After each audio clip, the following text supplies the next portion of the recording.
Trevs Hockey Show. I'm the Trev. Sweet. Anyway, I was intending to make a video all about day one of free agency, but that ship has sailed. Know that there were some genuine, really, and shock moments out of day one, especially when it was, what they say was nine signings in an hour in 2020, and then yesterday was 9 signings in 10 minutes. So lots of money being thrown around, and Seattle was no exception. So I'm going to talk about Seattle Kraken and how they did in day one of free agency. Let's talk about it. Now, going into day one of free agency, Ron Francis had over $30 million to play with. And at the end, he still has about $16 million, give or take, in wiggle room that he could still add on to the roster if he really wanted to. And I'm not going to lie, there's a couple of guys I'd love to see him sign, but we'll cross that bridge when we get there. Let's talk about the guys he did sign. So we started off the day with some more center depth when they signed Alexander Wennberg to a 3-year deal, 4.5 annually. And this isn't a bad signing. Actually, this is a guy I'm going to keep my eyes on. Set career highs in goals last season with 17 playing for Florida. Before that, he played 5-6 seasons in Columbus. And his career high in points came in Columbus when he scored 59 in 16-17. Since then, it's been solid 35-25. Last season was 29. So you can imagine a full 82 game schedule. Give him the right kind of guys on the line, that 59 could turn into a new career high. Maybe. We'll see. Either way, definitely good to add more on the center. I mean, where exactly put him, 1 or 2, remains to be seen. We could probably put him on 3rd and get away with it. But either way, a good signing, even if it is for only 3 years. I like it. Second signing that came out was that of forward Jaden Schwartz. And this is a good signing. This is very good. You could throw him anywhere on the top 3. Left, center, right. It don't matter. He can play them all. He comes in with 154 goals in his 10-season career, 385 points, as well as 54 playoff points and a Stanley Cup ring. I mean, granted, you have cup rings on that roster already, but to add more and that kind of playoff experience, it's never a bad thing. 5 years, 5.5 annually. So another good signing. And again, just anybody, you can throw him on any line with anybody. I'm sure the chemistry will work. And it could produce some solid points. His career high in goals is 28 from 14-15, and for points, his career high is 63 from the same season.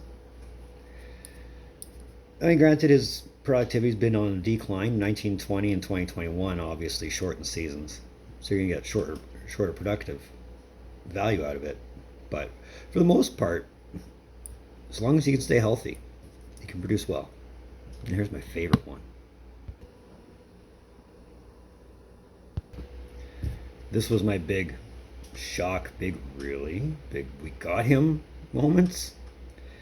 I did not expect Grubauer to even come close to leaving Colorado. I don't think anybody did. But I guess when you're being thrown 6 years at 5.9 per, and that's just the cap hit. I've seen the numbers on the contract, and it's like that.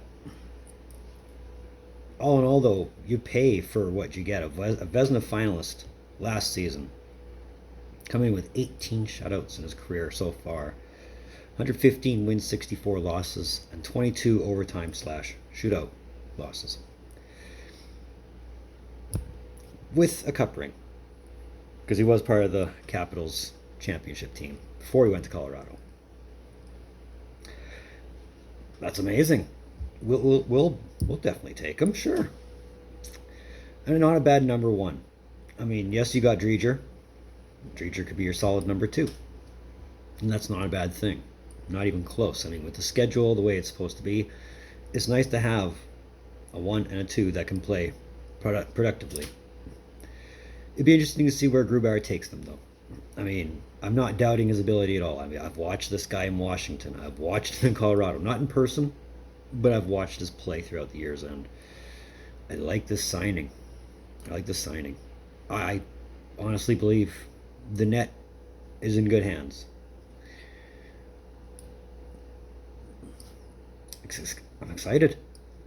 I mean, really, what else more can I say about the addition of Grubauer? It's a good move. It's a great move. Might be what gets them through the division. So overall, my reaction, I'm happy about it. I mean, there's no reason why you shouldn't be. I mean, it's 3 solid additions to what could turn out to be an already stacked team. I mean, you have your experience, you have your youth, and you've got solid goaltending for a few years anyway. I'll be interested to see what else they do in free agency, if they do anything else. I know Vince Dunn still has to get signed, and I'm sure that day will come. So does Will Borgen, and so does Jaden Schwartz. And who knows? I mean, to lose Dunn or Borgen would be bad, but I don't think they'll lose Dunn. Either way, free agency is not over, not even close. And when the time is right, you'll see a video where I'm trying to predict the opening day roster. But when we get there, I'll let you know. So that was another one of Trev's hockey shows. I want to thank you for tuning in. Don't think I don't appreciate the gesture, especially if you're here. This I talk, you listen, give me your thoughts on it. It's a great thing we got going on. So if you like it, since you're here, hit that thumbs up. Hit that red button that says subscribe. You know you want to. We're 24 away from 100. And subscribing makes you feel good. So let's do it. All my socials, they're in the description down below. Moving forward, I have a series idea I want to try.